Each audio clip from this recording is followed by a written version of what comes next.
Swagoo Says, where we will hear a soundbite from somebody in the world of sports, and Swagoo will tell us what that person really meant. Let's start with the play of the season, Marcus. DeAndre Hopkins making the Hail Mary catch heard round the world, and then after he made the catch, here's what he said about it. You know, in basketball terminology, that's what they call this. You know, when somebody get dunked on. But it was on 3 people. Yeah, it was, you know, they were in position. It was just a better catch by eye. So that's what Hopkins said. What does Swagoo say? Hey, I need the camera to pan into me, and I need everybody to recognize that I'm the guy that negotiated my own contract. I'm the guy that decided to come to Arizona and put Kyler Murray in the MVP conversation. I'm that guy. I'm the guy that Bill O'Brien thought he would be better without. That's me.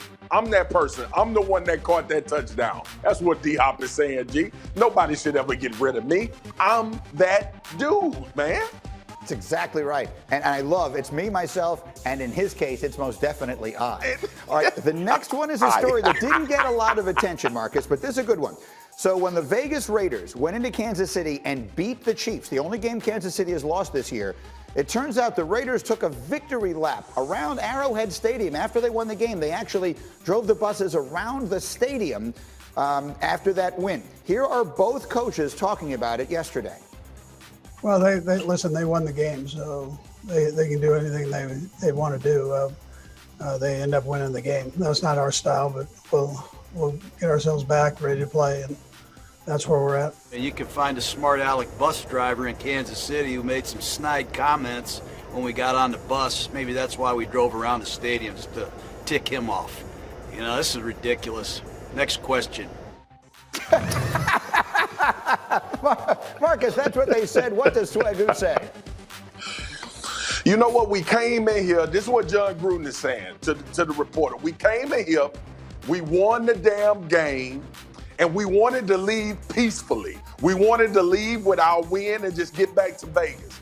But the bottom line is when we got on the bus driver thought he played for the Kansas City Chiefs too. And he was hot. So, gee, we made him take a lap around the stadium to get that bad energy off before we got to the airport. That's all it was. It was just a cooling off period for everybody that think they play for the Kansas City Chiefs in Kansas City. I love it. By the way, the rivalry between Gruden and Reed goes back a really long way to when they were on the same staff in Green Bay. We'll have more to say about that later. Okay, it's one ridiculous. More. Lamar Jackson and the Ravens. They were upset by the Patriots, and he was upset afterwards. This was Lamar. We ticked off. You know, don't nobody like losing. I know none of you guys would like losing, you know, especially when we know we got a lot of talent on our team. We just got to regroup. That's what Lamar says. What does Swagoo say? Gee, I had to go back to a Chappelle skit when he said, when keeping it real goes wrong. Listen, this is the bottom line what Lamar Jackson saying. We supposed to be the bullies on the block.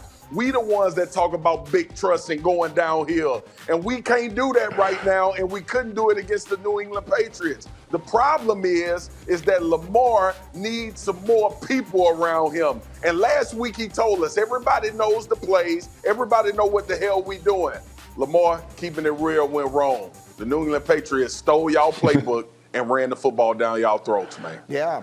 I want to sit on that one a minute here and bring Jeff into it, because the two of you here on this program, we've had a lot of conversations, and it feels like about this team and about this offense, and it feels like it's kind of come to a little bit of a head here for them. Jeff Saturday, as you watch them play, what are the Ravens right now?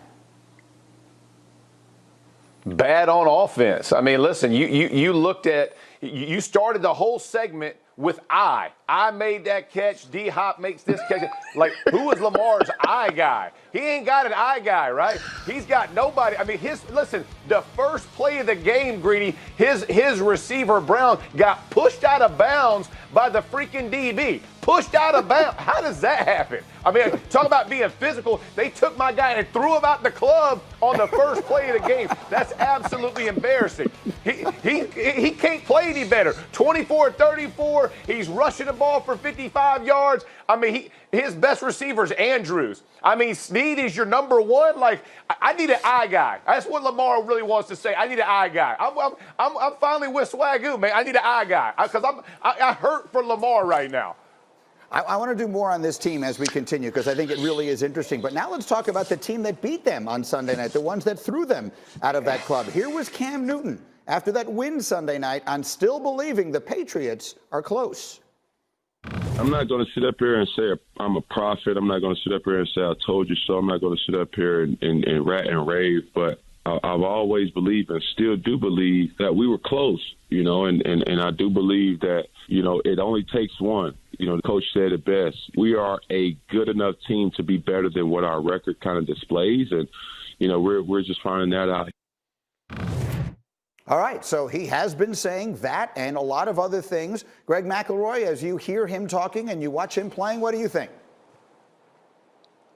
Well, there's a forward stance right now that is really appropriate as it pertains to the Patriots and more specifically Cam Newton.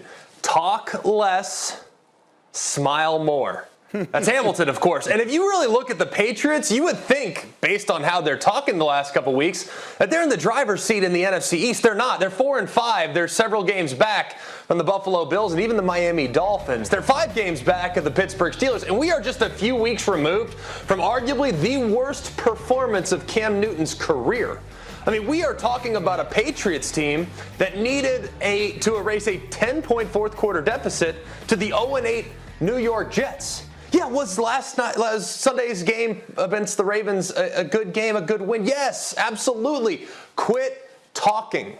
Until you get to the point in which you guys are quite literally dominating the conversation, then you could talk. Your passing offense is atrocious. You're 29th in all of the NFL right now in regards to passing yards per game. Guess who's 30 points better than you throwing the football right now? The Chicago Bears. Let that sink in. Talk less, smile more, and talk to me in a couple weeks when you guys are actually in contention of achieving something. Wow, that was something of a jolt there to be behind the Bears after watching them last night. Marcus, what do you think? Are the Patriots, for all the talking, whether they say anything or they don't, are the Patriots able to make a playoff push in the second half?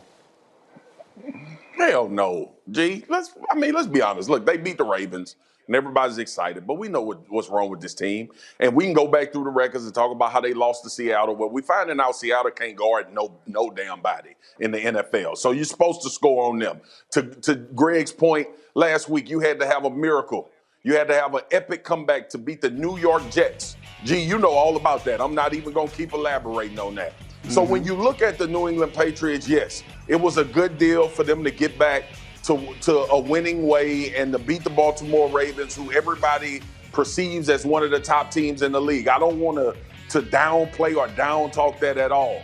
But nothing about that game told us the New England Patriots turned a corner or they were becoming some powerhouse team in the AFC that was going to make a playoff push and win a Super Bowl. Like that is not a part of their future. And let's just be honest, that's the way it's going to go the rest of the way.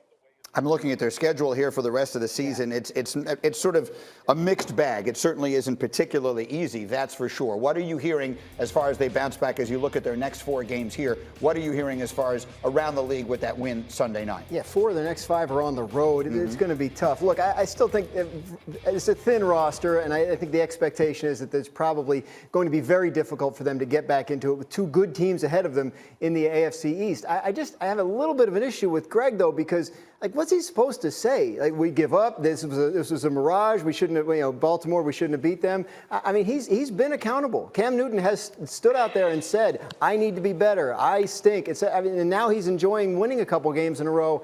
I don't know. I just never feel comfortable telling somebody something like, stop talking. I think he's been all right. It's an Auburn, Alabama thing. It's an Auburn, Alabama Don't go there. That has nothing to do with that. That has nothing to do with that. It's a sneaky move by Graziano. It's a lot of talk in the preseason.